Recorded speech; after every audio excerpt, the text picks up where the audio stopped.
Welcome to the Dental Implant Practices podcast, where each episode will explore how to integrate dental implants into your practice and into bone, with your host, Dr. Philip Gordon. Welcome back to another episode of the Dental Implant Practices podcast. I'm your host, Philip Gordon, and today I've got Dr. Frank Zastrow with me. Frank, thanks for being available today and joining me on the phone call. So my pleasure, Philip. So thanks for inviting me. Yeah. Now, I know I'm here in Kansas City in the middle of the United States, and you're in Heidelberg, Germany. Is that correct? That's exactly right. Yeah. South Germany, close to Frankfurt. Yeah. Small historical city, a university town. Okay, great. Excellent. So I've never been to Germany, but it's definitely on my to-do list. And I know you've been to the States a couple times, at least probably lecturing or touring. First of all, I'd love to get kind of just a quick background about your education, maybe where you did your dental training, a little bit about maybe any advanced training you've taken. I know some of the courses and or curriculum is different from the States and in Germany maybe, and then kind of bring us up to speed about maybe what how you got into either type of private practice and or teaching and kind of how that evolution occurred, if you would, please. So, right now I'm here in Heidelberg. That's also the place where I studied. And after university, I went to the maxillofacial department of the university clinic in Heidelberg, where I stayed for 2 years. And I did my degree as oral surgeon there. And after that time, I was working in several clinics, private practices. And then it was first time that I got in contact with the new concept of Professor Curie those times, and I was in his clinic almost 4 years as an oral surgeon, at the end also senior physician, and 2012 I started my own private clinic, so 8 years now here in Heidelberg. Well, that's amazing. I know, that oral surgery training is obviously maybe the strength of what you do. You do a lot of grafting, advanced grafting techniques, and working with Dr. Curie. I know that it's probably exposed you to a lot of advanced procedures. A private practice opening, I know, is a big undertaking. So yours is probably mostly specific in just surgery, jaw reconstruction, implantology. I'm assuming, what is your practice kind of specific in, and what kind of patients or procedures are you seeing on a daily or weekly basis? So me, myself, I really do only surgery. But I have a general dentistry. So I have another 3 colleagues with me, working with me. So they are doing the prosto part, they are doing endodontics, functional disorders, everything. We have our own laboratory with master technician. And so actually we do the full package besides orthodontics. And so you were asking me, so how did I maybe also come to this topic? So actually I was trained when I started 15 years ago. I started with the GBR. So I did actually all cases with membranes and substitutes and that stuff. And when I first heard about that you can also work with bone to rebuild bone. So for me, it sounded a little bit strange because I was trained in another way. And so I was asking my colleagues what they are thinking about. And they said, oh, this is kind of dangerous because you can cut the nerve. And also they said it's kind of painful for the patient. And overall, they said, patients, they don't want blocks. So so I stayed with the GBR first. So actually I'm a GBR guy, but one day I had 2 situations. So when it comes to treatment of friends or family members, and you have a success rate of maybe 70%, this might be not enough. So it was one was a good friend of family, my father, who was also dentist. So I'm having his practice now, and he placed implants at her. And after 30 years, she got perimplantitis, and so it was a vertical defect. And to be honest, I was too scared to take out the implant and to be confronted with a vertical defect in the posterior mandible. And I felt that I'm not satisfied enough with the success rate of GBR. And there was another case when I was working in another practice. So before I met Professor Curry, and we did also everything there with the GBR. And it was a young woman. She had a missing anterior incisor in the anterior mandible, a very sharp knife crest. And my former boss, it was really like the clinic there was like a factory. We placed more than 100 implants per month. And so the protocol was always the same. When we were able to place implants and get primary stability, we placed implants, and all the exposed threads we covered with the bone substitutes and membrane. And sometimes this works, or many times it works, sometimes not. And also in this case, it failed in horrible ways. So I really felt very sorry for her. And to be honest, I also blamed my former boss for that, to doing this to her. But I think it's not fair. When I look at this now, I think it's not fair because I didn't have another alternative those times. And this was actually, I really had then this strong need to find another concept, to go another way, a more predictable concept. And that was actually the moment when I was on a congress where Professor Curry was giving a lecture. It was first time that I saw this, 2008. And I was so impressed when I saw these cases. It looked like photoshopped, actually. So very difficult cases with a wonderful outcome. So that I decided during this congress, during the coffee break, to go to him. I told him that I was really so impressed from his concept, if I might send him my papers to get a place in his clinic. And I got the place in his clinic. And then I was working there for 4 years. So actually this was a little bit the way from GBR to working with autogenous bone. Well, I know, that's an interesting story. My father was a dentist too. And so I'm a second generation dentist, but you learn from kind of their successes and failures and evolution. And then, like you said, you also run into roadblocks where you only know what you know, and then you find people that know things other than you, and then you go learn from them. And I think it takes courage to step out of your known and to walk into something totally unknown and learn with an open mind and an open heart. And then it takes the courage to actually jump in and do those procedures. So that's amazing that you were able to find good mentorship, find the techniques that were holding the limitations of your practice and your treatment back. And then find a way to kind of really craft your skills. Now, a big part of what you do now is the Real Bone Building. Now, that's your Facebook website group, the Real Bone Builders. That's you focus on autogenous bone grafting. You do a lot of vertical and horizontal grafting with that. Why don't you take a moment and talk about one, just a bit about kind of how the group started, what the goal of that is with the Facebook site, and then two, kind of what techniques.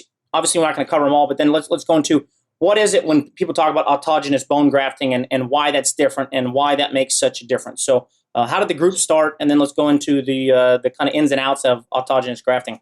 So, first of all, I absolutely agree what you said before, that really when you step out of your, let's call it comfort zone, what you are used usually, this is always, you have to take this leap of faith, actually, to leave your comfort zone, try something new. And I did that. And when I was working at Professor Curry, I saw, and that was probably the most impressive, to see on a daily basis how we treated this, you can say really most compromised situations you can imagine. So 80% of the cases we treated there were compromised cases where we had really many pre-operations, sometimes before. So usually with bone substitutes where it went wrong, when you have a failure with substitutes, you have a lot of scar tissue. It's poor regeneration potential. It's really hard to correct that. And these were actually our daily business.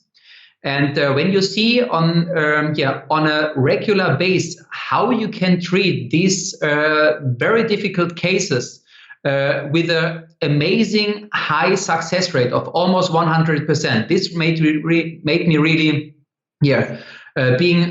becoming a big fan of this concept. And you ask how this group was, the Real Bone Builders group on Facebook was created. It was really after my time at Professor Curry. When I was thinking, how can I share these wonderful topics? Because the thing, or this wonderful method, because the thing was, though Professor Curry is doing this technique already 20, 30 years, it's unfortunately not that popular how it should be, though it works so well. And my explanation to this is like followed. Or to say it quite easy, there is no money to earn. So behind all the materials, it's a multi-billion-dollar business. So people are earning a lot of money, which is okay. But this concept is not sponsored. Nobody can earn money with it. It's the patient's own bone. And the more I feel privileged now to use social media to spread this method. And that was actually the idea behind to share these methods on social media. Meanwhile, this group on Facebook is growing very fast. Only my Instagram account is growing even faster. It's just my name, Dr. Frank Zastrow, and we have every day we get 100, 150 new followers. Meanwhile, we have 16,500. And I think these groups these platforms are growing so fast because of one reason. Because these techniques, and this is what we prove with so many pictures now, are not working in the magic hands, let's call it, from some gurus. No, it's working for everybody who is going or willing to go for it. So 80% of the cases in the group, in the Facebook group, Real Bone Builders, and on my Instagram account are meanwhile from colleagues all over the world who are having really wonderful concept or wonderful results. So we don't show only how we do the bone augmentation and then closure and that's it. No, we show how it looks when we reopen it and the long term. So we see it's really bone when we open it. It doesn't look like sorry to say, like a tumor sometimes. When you work with substitutes, it really looks like real bone because it is real bone. And actually, this is hopefully the answer to your question. This was actually the idea behind this group. Now, so for people that are used to GBR or maybe even donor block grafting, the principle is obviously, we're taking a deficient site, we are releasing the tissue, we're adding something from off the counter, whether it be autogenous bone or donor bone or some sort of bone graft material, trying to build up the bone and have the body regenerate that into their own bone. With your autogenous grafting, you're trying to harvest bone from a different part of the jaw or the mandible and then redirect it to use the patient's own bone to add height and width. So the difference is obviously you're using the patient's own bone and you're seeing a much better result with that. Let's talk about areas that you kind of do your harvesting from typically and how you do that harvesting. And then two, what are the most kind of common sites that you're grafting? Obviously, maybe might be posterior mandible and or anterior maxilla perhaps, but talk about how you're doing the harvesting and then talk about maybe the areas that really benefit from the grafting the most. So, very good question. So you said already, the typical GBR concept is absolutely not comparable to the concept, what we are calling biological bone augmentation or also the split bone technique of Professor Curry. So the donor side is mainly the retromolar area, the external oblique line. And you can do this with, for example, piezo surgery. So we are doing usually 4 cuts and breaking out the block with a hammer and a chisel. Or you can do also doing the full harvesting with a piezo surgery. And actually you can use these blocks for every area. There is no limitation. So it can be posterior area, it can be the anterior region. There is no limitation. But maybe if you allow, I would go a little bit more into the details, what makes the difference to the traditional technique of bone blocks. So because in the mind or understanding of many colleagues, when you're talking to them and talking about the real bone, the first idea that comes to their mind is, bone resorbs.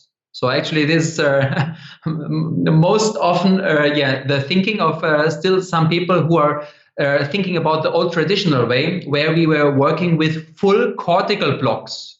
So the problem with full cortical blocks when you harvest them and transplant them is that it takes too long time until the blood vessels can reach the cells and give nutrition. So 90% of the block actually of the cells die, and what happens to that material? It gets resolved by macrophages and osteoclasts. So actually, the idea of my former mentor, Professor Curry, was very smart 30 years ago. So instead of using the full cortical block, he split the block into thin bone plates and even scrapes them with a scraper even smaller. So you have a large amount of particles. And what is the benefit of having these particles? The benefit is that you have an enlarged surface and you have a much faster and easier access for the blood vessels to give nutrition and blood supply to these bone cells and to the particles. And this is not stable enough, which is true. So that's why only one part is particulated, and the other part of the block is, like I said before, splitted into thin bone plates.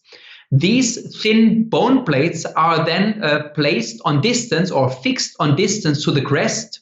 By doing this, we are creating like a gap or like a container, and this container is filled then with the particles we collected before. And that's actually a combination of the both advantages. First, we create stability, and second, we by particulating, by enlarging the surface, we have a fast access of the blood vessels, nutrition. That means the bone stays alive. Of course, we cannot keep all bone cells alive, so we are not naive, but even that part of the cells that dies, it's called apoptosis. In the moment when it dies, it expresses growth factors, so which is again also inductive. So in no way you can compare this method to a GBR method, for example. And this is how we are placing our plates, filling this container with the particles. And maybe another also interesting point is we don't need membranes to cover it. So it's also a big difference to GBR, where the bone substitutes, which are actually dead material, only osteoconductive, so works only as a framework or a scaffold. They have to be separate from the soft tissue for avoiding infiltration of fibroblasts. While in our method, we don't have to use membranes. In contrary, if we would use membranes, we would cut the blood supply. And remember, the big advantage of this method is that we particulate it. We have an enlarged surface, faster blood supply. So no membranes, because this would cut the blood supply. So just to give you a little bit more insights or details, or especially for those of you who are not in this concept too much, what is the difference to GBR and to the traditional full cortical blocks? Yeah, I love how you went into a little description there, because historically, when people think about grafting vertical and horizontal, they might think, let's get a big, dense block and bolt it in there and put a membrane over it and come back. Well, the problem with those big blocks, like you're saying, is the blood vessels can't penetrate through. And I think that's where that technique has limitations, right? Because it's just a big, dense block of bone, and it never gets vascularized, and then it can never really truly turn over into live cells. So taking the thin plates, adding the scrapings of bone, and then not using a membrane would really allow for, like you said, kind of the container to be made, and then it filled with the particulate bone, and then it gets blood supply from the periosteum just like a normal bone would. For the scrapings or the little particulates you're using, are you still getting those from that bone block, or are you trying to get cancellous bone, medullary bone in there, or are those just scrapings of the cortical bone? Yeah, very good question. So so 100% usually from the bone particles we get from the blocks. So we are harvesting the block, we are splitting it, and then we are using the scraper. So usually the safe scraper, for example, from Meta, Or you can also use a bone crusher. So sometimes you need only one plate for creating this container. So you can crush actually the other plate in the bone mill or bone crusher. It's both fine. You can, of course, also go to the donor side, but usually when you're using here a scraper and scrape these edges, the amount is very limited and very small. So also another disadvantage of using a scraper inside the mouth is this. When you're using this, the patient's jaw or head is moving while you're using it. So in contrary, when you're using the scraper extraorally on the block, rigid, and holding the block, for example, with the rongeur on a glass plate, it's very rigid, and the amount of particles you collect then is much bigger than intraorally. Great, and I think it's interesting that you highlight that. Not only is a membrane not needed, it's not wanted. And I think that's a big difference between your typical GBR that obviously we were all taught, in training as well, in traditional training. So those are maybe some concepts that people maybe aren't used to, but are probably very important to the specific technique, I imagine. Mm-hmm.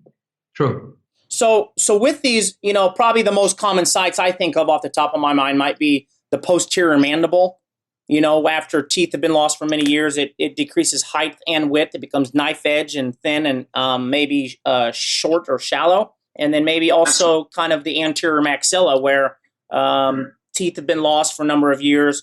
And we're looking to place some implants in the anterior maxilla. Kind of talk about maybe if there's one or two specific highlight points for those and/or what makes each of those unique or challenging for this type of technique? So, like you absolutely said right, the posterior mandible, for example, is actually quite often indication for that. For example, you have you just lost the bridge maybe, and under this bridge there's a very sharp knife edge.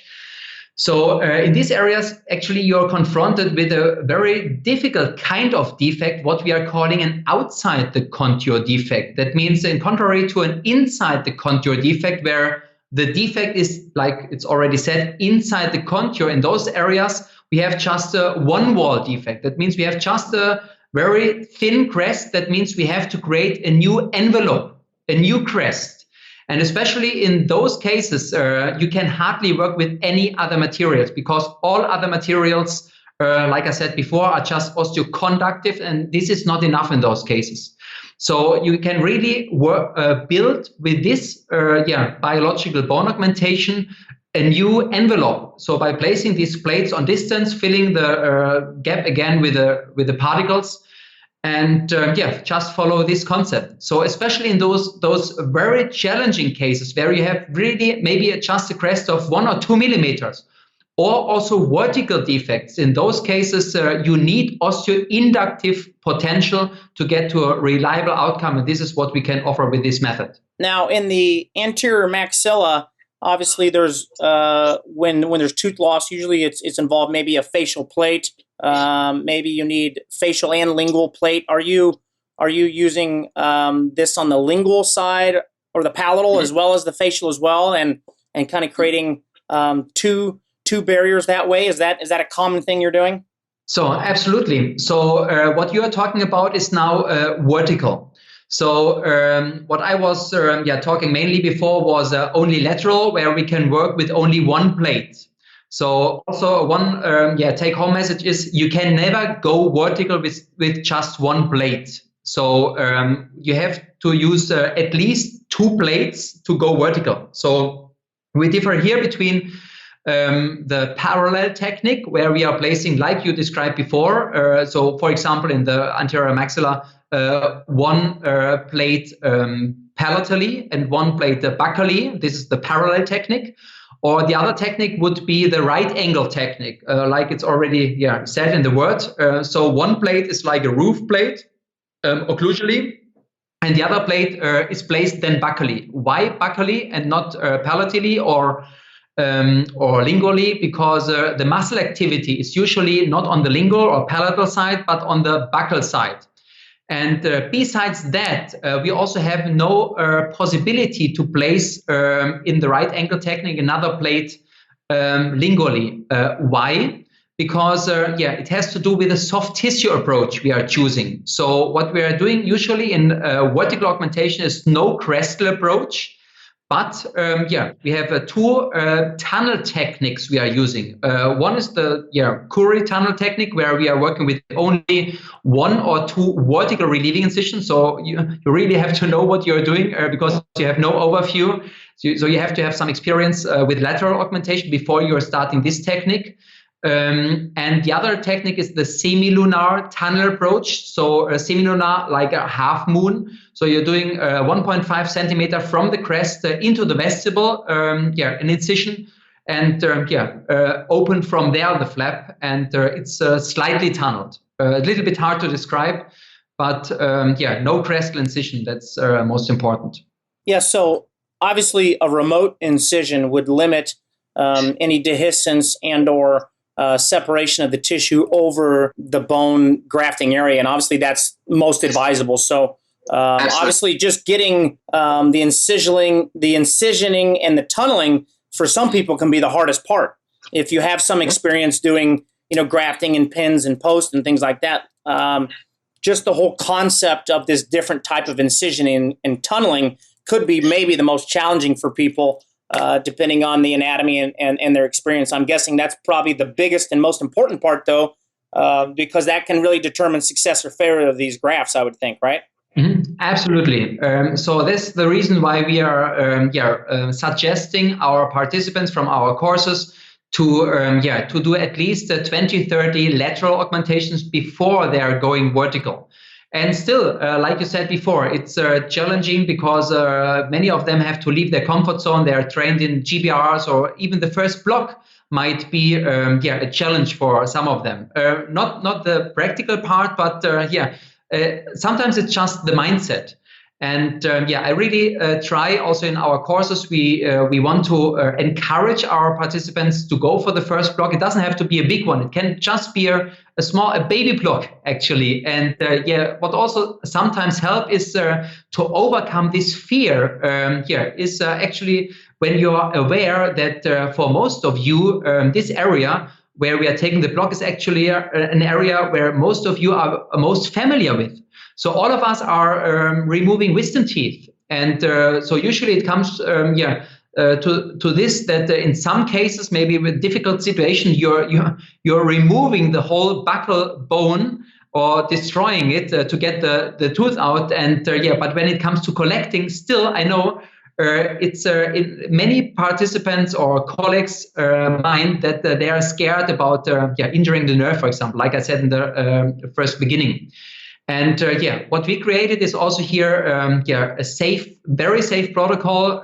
So recently there was also a new study with almost 4,000 bone augmentation and bone harvestings. The average time of harvesting was 6 to 7 minutes only when you're trained. And there was not one permanent anesthesia of the nerve observed.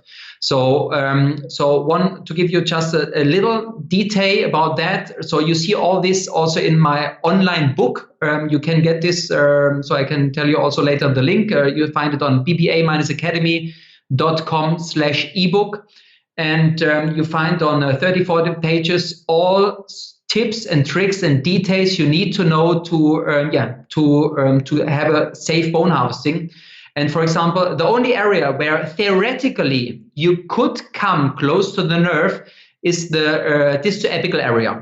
So when you're taking the block, you imagine you do two vertical incision and combine them apically with a horizontal incision. The only area is that area close to the ramus. So also important to know, we are not doing a ramus graft, though sometimes it's people talking about the ramus graft, but it's not the ramus graft. It's actually from the retromolar area, from the external oblique, not the ramus.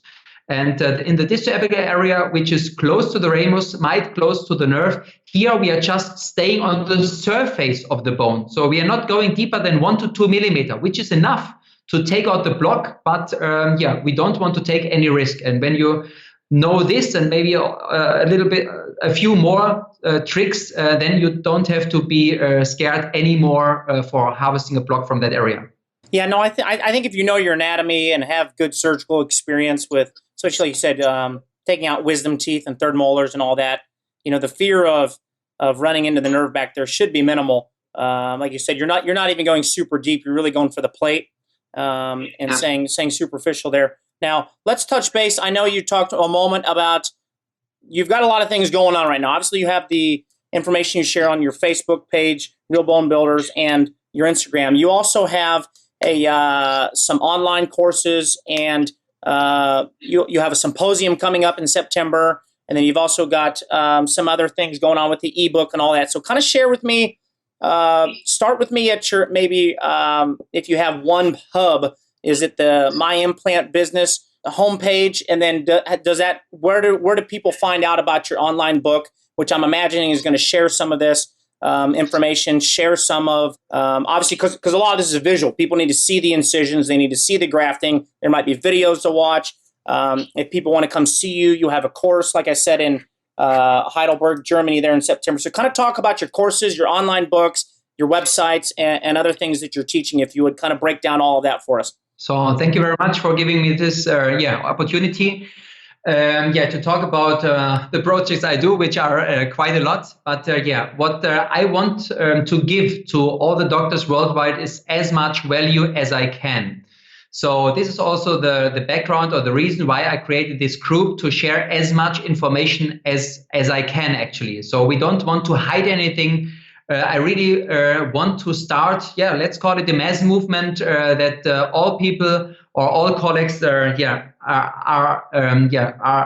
having the same possibility to get these wonderful results like I had. And so we created a website. You said already the name. It's myimplantbusiness.com. It's written in one word, myimplantbusiness.com. And on this page, you find an overview over the courses I'm giving.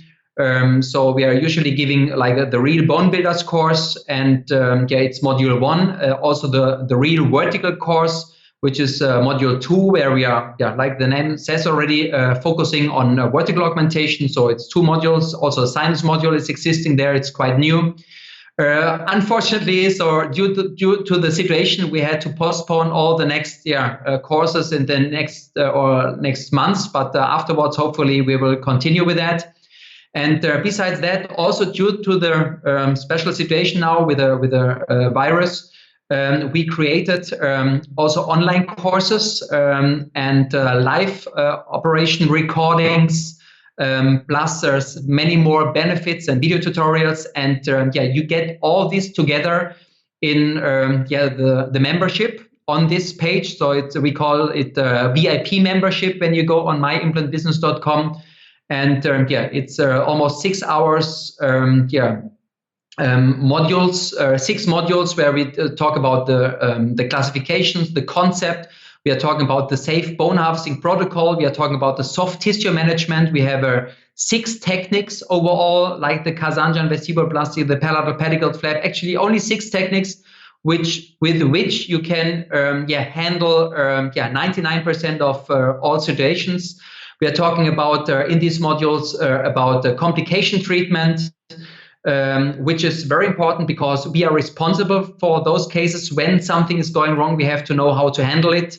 Though fortunately, we have hardly any problems when you stay with the protocols.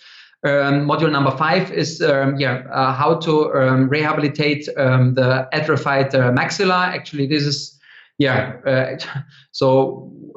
our money machine, you can call it. So it's really very financially good.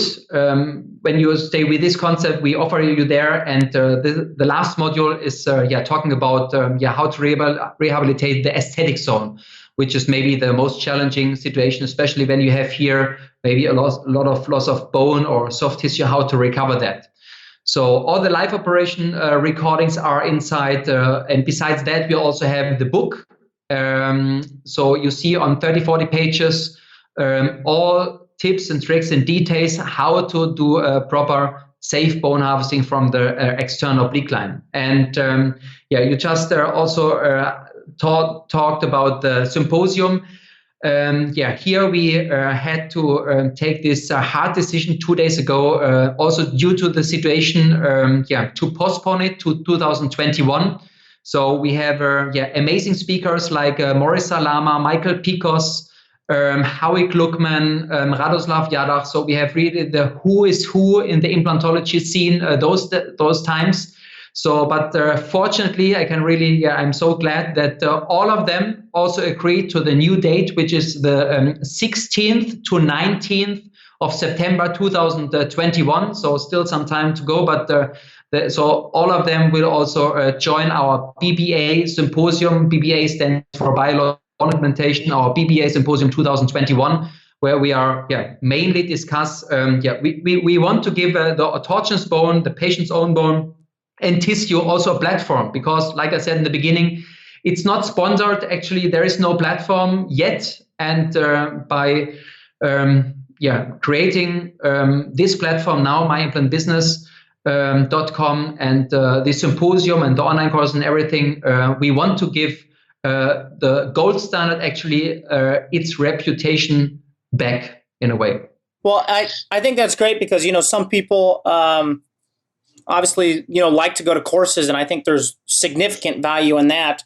However, some people, various limitations, also like to learn at home, and they can spend more time and in depth with these online courses and online books. So I think it can give you, you can see yourself and hear it, hear the main speakers at a symposium, but then sometimes doing some self-learning on your own time to really absorb and go back and relearn can be a great benefit. So I think having multiple options like you do there on your myimplantbusiness.com page is fantastic, because a lot of this is you need repetition with learning. You need to see and hear multiple times.